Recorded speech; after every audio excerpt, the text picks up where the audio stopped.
What's up, guys? It's me, your old pal Tony. You guys want to talk about some strange things? I think I could go for some strange things. So I think this is going to be a little different from the other videos I've made, but I thought it'd be fun to watch the first episode of the new season of Stranger Things and do a little reaction video. I've actually already watched this once, so it's not like my initial reaction, but I think I still got some things to say about it. And don't worry, I'm pretty sure I'm not going to spoil anything from the later episodes. So you should be good. So yeah, without further ado, let's jump on into episode 1, Stranger Things 5. Oh yeah, and like and subscribe and whatever. So it's November of 83.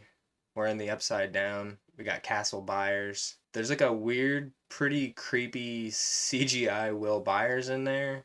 Oh man, I hate this CGI Will Byers. CGIers. Something creeping outside. It's definitely the Gorgie. So the Gorgie busts in to get CGI Will Byers. He fucking blasts it. I don't remember the early seasons that good. I kind of remember Will Byers having a gun, but I think I thought it was like a BB gun. But no, it's just like fully a shotgun. So he blasts the Gorgie, takes off running.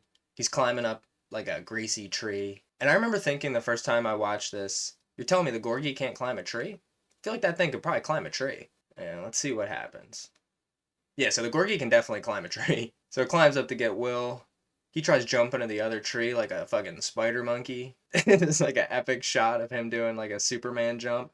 And he just eats shit, breaks every branch on the way down, hangs by his backpack. He fucking eats shit the rest of the way, hits the ground. They showed that when he fell, the backpack stayed in the tree, so I'm assuming that's probably going to come back at some point. The Gorgie just like drags Will into this greasy meat lair, chucks him on the floor, and it takes a bow. So you gotta assume that's Vecna. Yep, there he is. Vecna's greasy tree root looking self. Ugh, bunch of tentacle snakes come out and fucking suck up Will, stick him to the tentacle meat wall. I was thinking about what they might have used for inspiration for some of this meat wall stuff they got going on here. It kind of reminds me of like, not to be gross, like mammalian organs, but there's also some weird like I don't know, some kind of bivalve situation going on. Like it looks like a clam or a mollusk or something. Stuff's gross. So Vecna walks up and says some shit to sleeping Will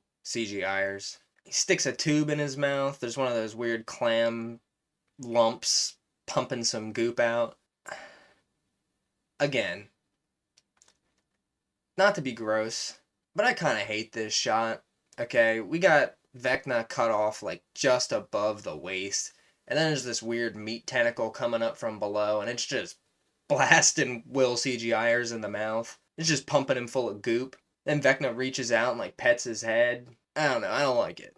Not a fan of Will CGIers, but I don't like seeing him getting his mouth blasted full of goop either. Really don't love the pet in the head thing. Just this pretty extended shot of Will just getting blasted. And okay, we got the intro. Let's go ahead and skip that. Thanks, Netflix. Kind of skipped it. Didn't really. Chapter 1 The Crawl.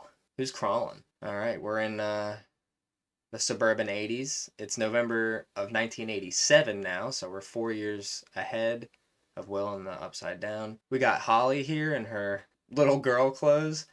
I wasn't really sure what was up with this getup that Holly's wearing. But then I saw a lot of people mentioning that the like pigtails and like 8-year-old clothes that I guess she's supposed to be wearing are probably because this actor is like 14 or something, but they're trying to convince us that she's like 9 or 10. So she goes up to the window, some creep out there, and she's just like, "Oh, hey, creep.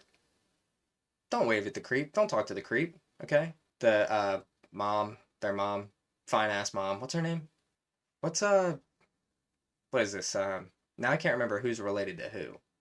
Holly, Mike, and Nancy are all siblings, and then Will C.G. Ayers and John regular Byers are siblings, and their mom is Winona Ryder, Joyce, and the mom of Finn Wolfhard and them. What's her name? Doesn't really matter. Anyway, what's their last name? If I could just remember anything to identify these people by, it would help if it didn't take 10 years for this to come out. Nancy, Mike, Wheeler.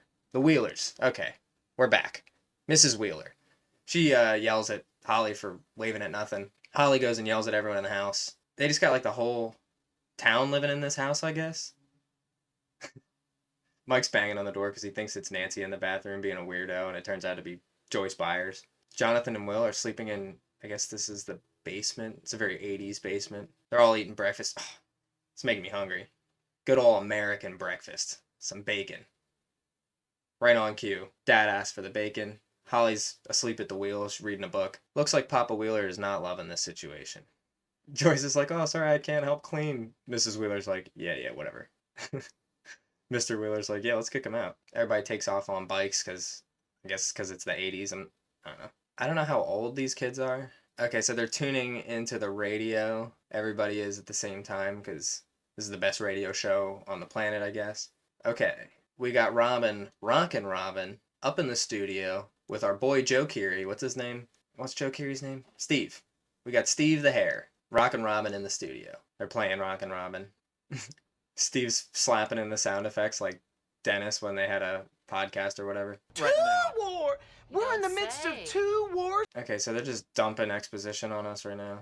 The slide whistle. This info dump feels a little heavy-handed. When I watched this the first time, I didn't really take in any of this information. I don't know what she's talking about. There's like a crack in the earth, I guess. I think that was from last season. I don't know. There's kids sliding down the metal thing. Okay, they got the military access control zone, the MAC-Z. Got a big red hole to the upside down in there. Looks like it's full of spider webs or some shit. I guess they're like not allowed to leave Hawkins or something. Again, I find it hard to focus on what Rockin' Robin's talking about. She's just dumping too much info on me right now. Okay, Rockin' Robin's got a date. You know she's not going to specify a gender. Yeah, they know who they are, she says. Nothing wrong with that. I just figure she doesn't want to get, outed on the radio. Oh, we got her redhead girl in her pretty red car interior. The radio bugs out and Robin's like freaking out. I don't really understand why this is such an urgent matter. So Steve the Hare calls Dusty on the radio. Right off the bat, Dusty's kind of a little shit. He's wearing this like edgelord trench coat. Got a long mop of hair. I think he's trying to be Eddie. He's kind of an asshole to Steve the Hare. He's wearing the Hellfire Club t-shirt. Okay, so the bullies hate the shirt. Dusty's just being an edgelord. Yeah, I think these bullies are from, I don't know, a previous season, but I don't really remember them. I guess they're jocks. They start ripping Dusty's shirt. Then Lucas comes in like he's the fucking Hulk or something. Like everybody like backs up like, uh-oh, Lucas is here. He squares up with the jock bullies. How he epically owns them. He's gonna pop his balls or something. Mike comes in and owns them with his fucking facts and logic or something. Then the bully's like, oh, why is your shirt ripped, idiot?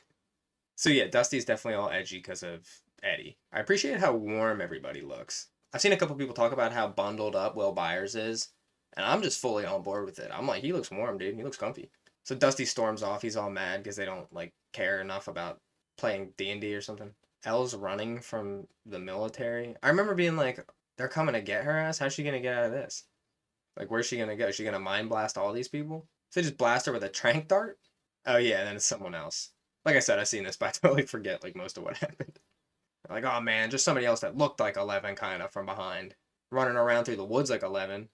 Literally cuts to 11 running around in the woods the exact same way, dressed the exact same way.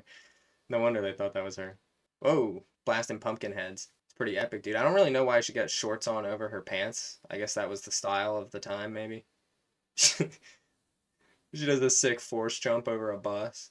Hopper says it's a new record. 11 doesn't seem satisfied. I lost 1 second at the climb, 2 seconds at the log. The dialogue's a little stiff. Hopper's like, I think we should just have some breakfast. I don't know. The waffles, Miami Vice, it seems like he's trying a little too hard to, bring back old times.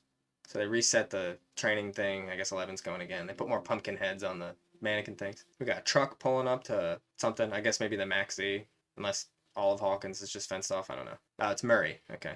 I was saying, this guy sounds like he has a beard. I don't know how to describe it, but when you hear his voice, it sounds like it's coming through a beard. Rockin' Robin's still freaking, dude. I don't know. Because of her, super popular radio show, the town of Hawkins is going to suffer without her show.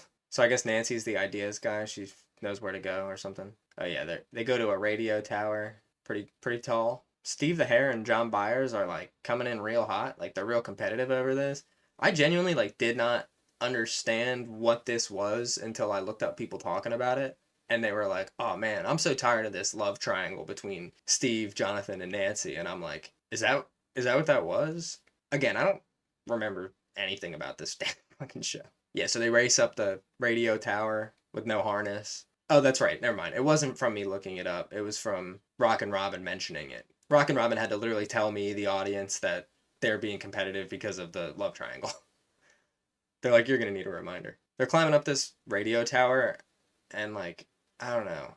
Either this is just shot weird, or it is a really bad green screen. Like, it literally looks like a Disney Channel show. They look so silly up there. So Johnny B. Good fixes it, I guess. But it doesn't work until Steve fucking Fonzies it. Gives it a whack. Murray mentions Santa Claus. Like, he's like, oh, Santa brought a full sack. There's a couple mentions of Christmas in the show. I guess they knew when it was going to air. Murray's got like a bunch of bullet shells and grenades and some lettuce. Oh, dude, they got Gatorade in a glass bottle. That looks so good. I feel like they probably... Are they selling that? Are they selling Gatorade in a glass bottle? That feels like an ad. They knew we were going to want that. I actually saw they're selling like a collab shoe of the Air Max 87, because this is set in 87. And like, I saw screenshots that looked like Steve the Hare was wearing the shoes in the show, but I don't know. So they're planning this crawl. There's a supply drop. Hopper can jump in. Some more rough line reads. Murray goes, and end this. That is kind of a hard... And end this. And end this. That's a pretty hard line. They should have probably rewrote that. Dusty's going into the, like, reptile room at the school. I mean, I guess it's a science lab. Why they got so many reptiles in here? Jake the snake. The rest of the gang, Lucas and Mike and Will, are just shit-talking Dusty. They're like, this kid's crazy. What's he want to play D&D or something? We haven't played that in, like, 4 years. Well, 10 years, actually. In the story, it's been 4 years. They play it off cool. They're like, no, we were talking about that mean bully and how much he sucks. Upside down. Oh, she said it. She said that, so Rock and Robin's given some, like, code over the radio for this crawl thing they're doing. Is that what they called it? I was a little confused how they knew which part of this was the code, but I guess they know what information they're looking for, so they know what's relevant. We got this banger song. So, they got, like, a secret passageways under a bus and in the radio station, maybe? Is this the radio station? How come there's no, like, adults at the radio station? Like, I mean, Robin and Steve are adults, but, like, what do they just run it? They're like 20. Okay, so they're just planning the crawl. Mike's using their classic D&D miniatures for his plan. Hopper's gonna sneak into the Upside Down in a supply truck. They can't get pulled over. I don't know. They don't really need to, like, explain this whole plan right now. I feel like I don't really know what they're talking about. Well, now I sort of do because I've seen this, but the first time I really didn't understand any of this, and like I figured it out as it happened. So I don't know that they really need all this setup. Nobody with Nancy's into the plan. I guess nobody except the Wheelers at all is into the plan. It's just Mike and Nancy like this plan. I don't really see how any of this is super relevant. Like, I mean, it is. It's relevant to their plan, but I kind of don't get the point of any of this. Maybe they're just trying to, like, preempt criticisms of the show. Like, Steve's being like, oh, maybe Vecna's dead. Again, I don't really understand the point of this. I mean, it's tale as old as time, dude. We didn't see a body. Vecna ain't dead. Nancy and Mike are the only ones that care about this, I guess. Dude, Will's got drip. That jacket is pretty sick. Dusty's still just wearing this ripped shirt. He's just bare chest, blasting him. Blasting his chest on him. Lucas is barking because he's a jock. Uh-oh. Will's looking a little upside downy. Uh-oh. Dude, he looks so cozy. He's got like this button-down collared shirt with this other button-down Henley thing, and then this like coat that looks like it's made of wool over top, dude. This man looks warm. So he's just spinning, the sky's spinning, he's tripping out. He almost eats shit, grabs onto a tree. They all run over. Somebody should just be probably monitoring this kid. He's always having weird upside-down blackouts. Lucas describing how he doesn't experience this reminds me of other people saying they don't have anxiety. He's like, yeah, I get nervous too, but the whole world doesn't spin. Well, yeah, okay, maybe it's just me. Alright, we got an ad, minute-long ad for Adobe. Yeah, I ain't paying for no fucking Netflix without ads. We're gonna sit here for the next 40 seconds while I wait for the show to come back. It's fine, I'll just cut it out. Why am I sitting here watching these ads so intently? What is this, an ad for fucking ChatGPT or something? Yeah, it is. We live in a society. Alright, we're back. The sky's still spinning. Oh, okay. It's Holly. Interesting. Holly be spinning on this thing. Some dickhead kid comes up and super spins the merry-go-round. I guess it's a style thing, but a lot of these kids just look like moms and shit. Probably because they're just wearing like pretty out of date clothes and hairstyles, I guess too. That's probably a big part of it. Holly wanders off. There's some terrifying music playing. She's talking to the creep again. Teacher walks up to look and nobody's there. Okay, that's good. That's fine. You know. Yeah, we get monsters coming out of the ground. Telepathic kids and tree monsters, but you know that's fine. You just talk to an invisible person. I wouldn't be worried. We got this big hair old lady cutting open a goopy sack of something. I really don't like this meat that they've been making. All the meat they show. Upside down meat. Okay, so this lady's just like an asshole. Terrifying tentacle almost killed that dude, but they got some upside down proof glass or something. That guy's salute. Okay, so this lady says she's worried about innocent people dying.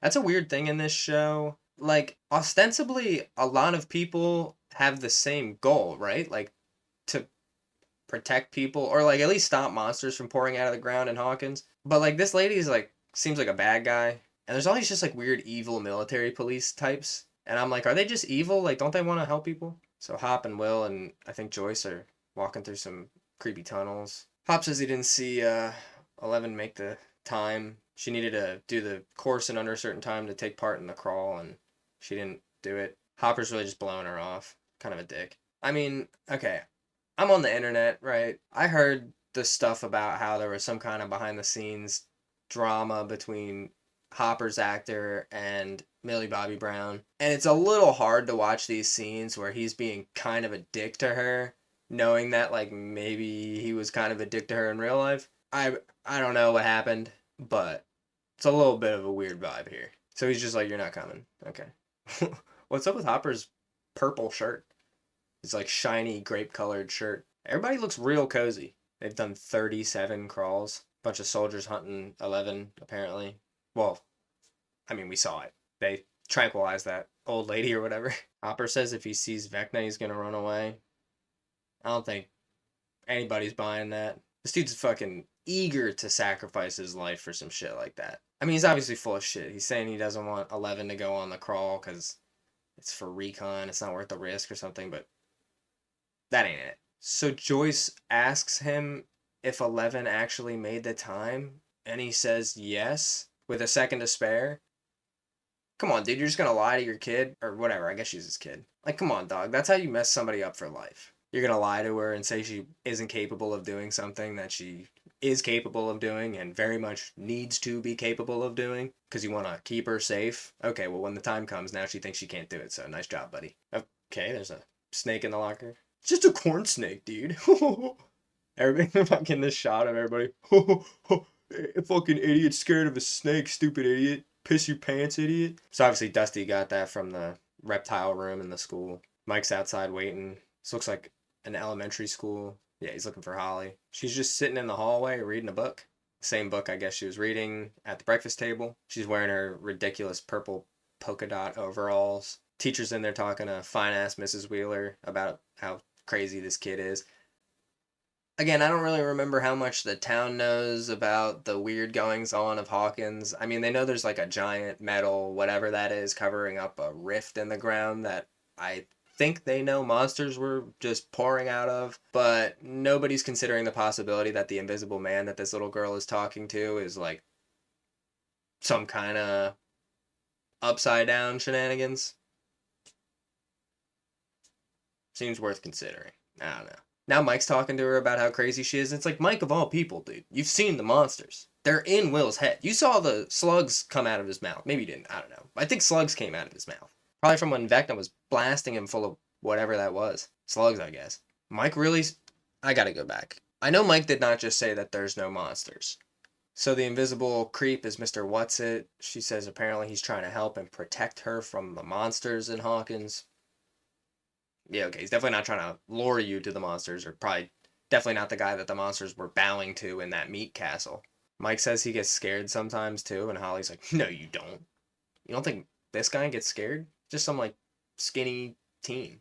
I'm still waiting for him to say that there's no monsters in Hawkins, because that's crazy. So he pulls out his little miniature, his D&D miniature of Mike the Brave. He says she doesn't need Mr. What's-It, she just needs Holly the Heroic. The way he said he was going to wait a few years before giving her this 14-year-old, a D&D miniature. He's like, I was going to wait until you weren't wearing, like, purple polka dot overalls anymore, but it's fine. Yeah, where was the thing about there's no monsters in Hawkins? Did I go over that? Oh, yeah, okay. So literally at the beginning, she says that Mr. What's-It says there's monsters in Hawkins. Fucking Mike says monsters aren't real. Okay. Except for the ones that tried to eat Will or whatever. So he gives the miniature to Holly. Will's talking about whatever that spinning spell was he had earlier in a hospital. So Will steps out. Okay, it's Max. Max, whatever, the redhead girl. Sadie Sink. She's in the bed, the hospital bed. And she's not doing too good, it looks like. You remember Billy? Wasn't he a character once? Puts on that, running up that hill. Gotta get a couple more plays on that one. Rockin' Robin. Hey, it's me, Will Byers. So Rockin' Robin's here to see her redhead girlfriend. She's taking him to some fancy Italian dinner or something. I'm not really sure where she gets the money for this. She doesn't tell her, so I don't really know. Will's still looking for Rockin' Robin, and he takes some psychic damage real quick.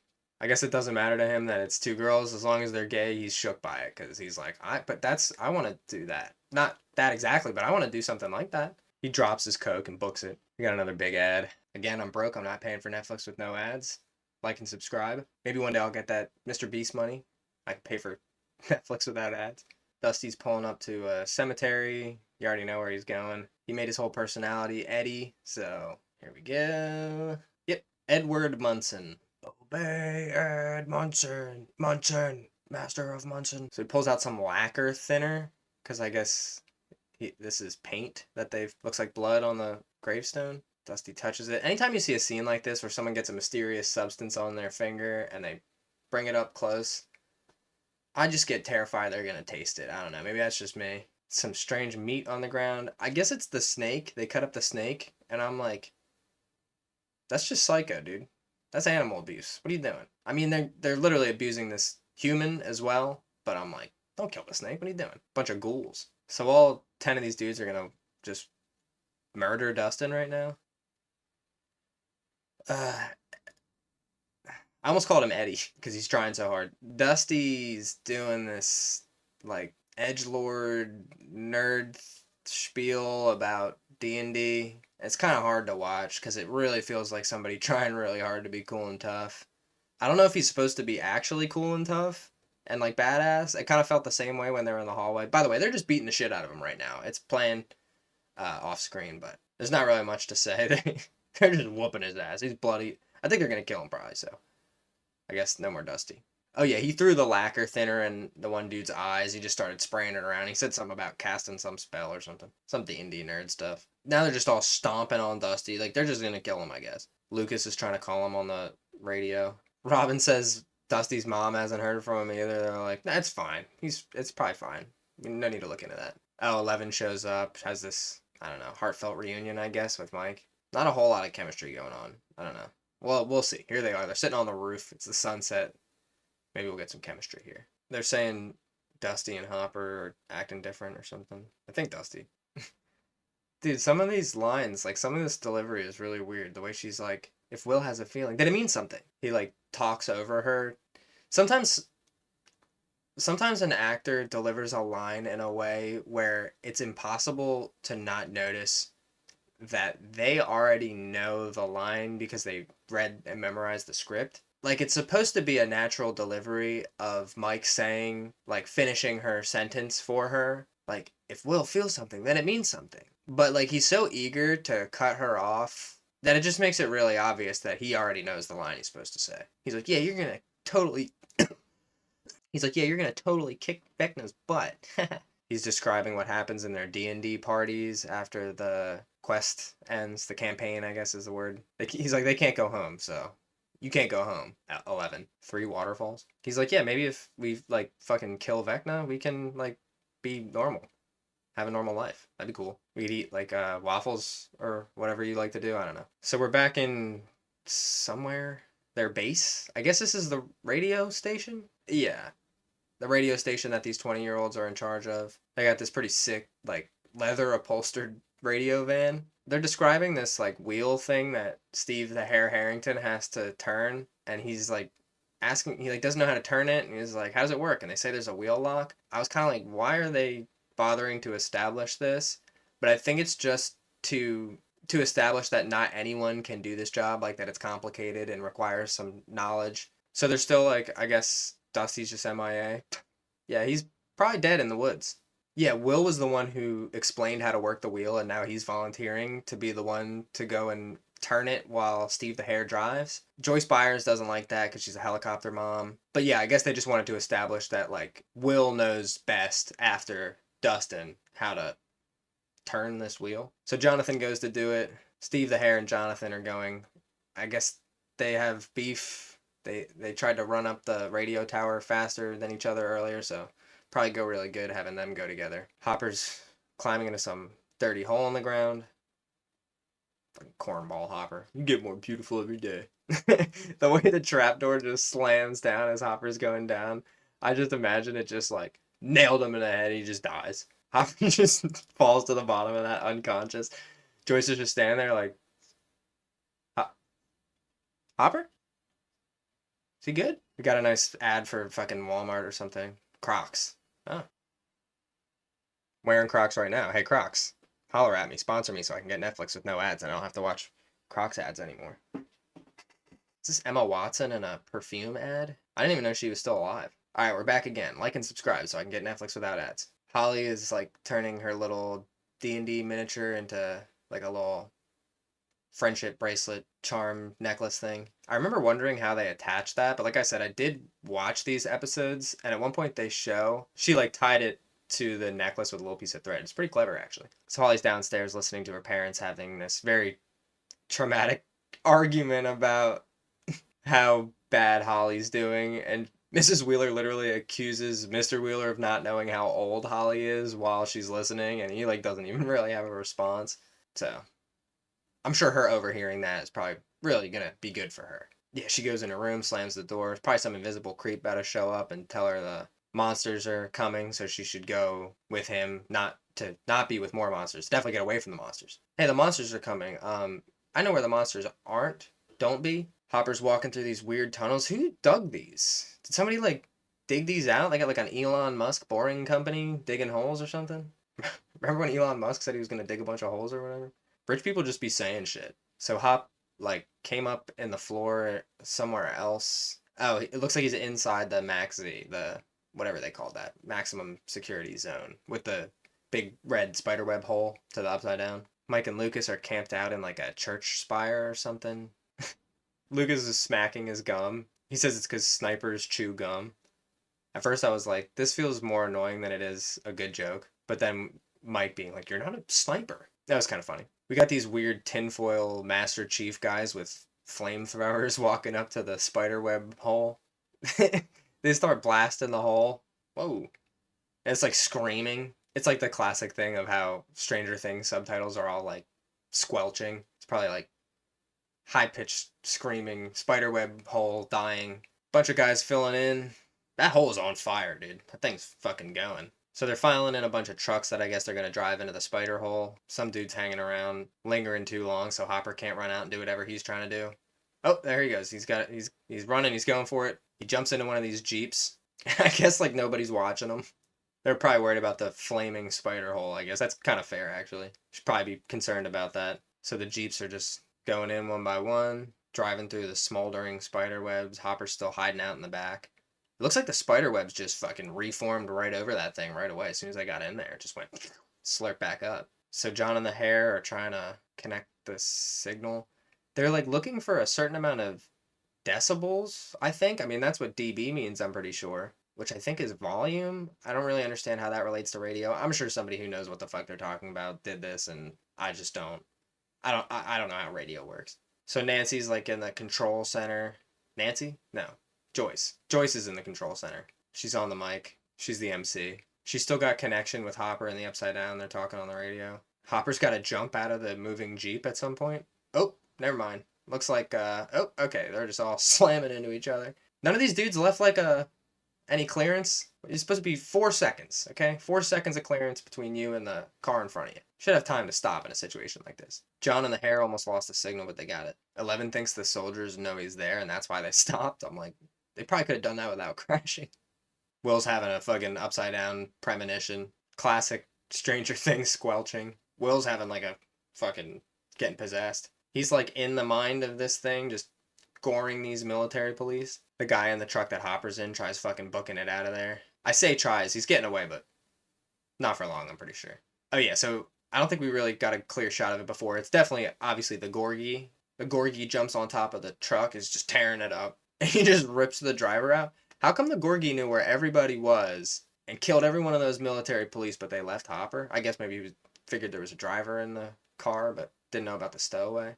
Again, Will slams on the ground, probably hits his head on this cement floor. Why is nobody watching this man? He blacks out all the time, but when the lights start flashing, somebody put a hand on Will. Hop hops out of the truck. He's looking around with his flashlight on. I don't really remember the rules of how the Gorgies work. Like, can they see or hear? I mean, they don't have eyes or ears. Maybe they got ear holes. I don't think I'd want to be walking around with, like, a flashlight on.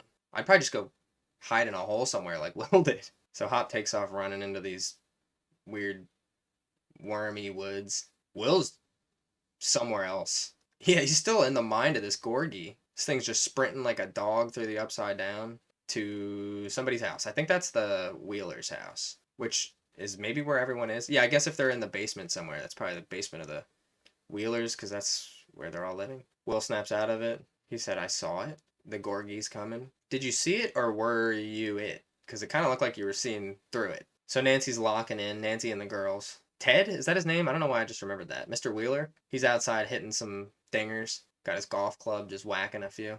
Mrs. Wheeler's hitting the bottle. She poured some of the bottle into the glass and then just drank the rest of the wine out of the bottle. So she seems like she's doing pretty good. She probably should have just banged Billy before he died. Holly, what are you seeing? Okay, her nightlight is glowing. She unplugged it and it's still glowing. Probably not monsters, probably not any demons. I would not be worried at all.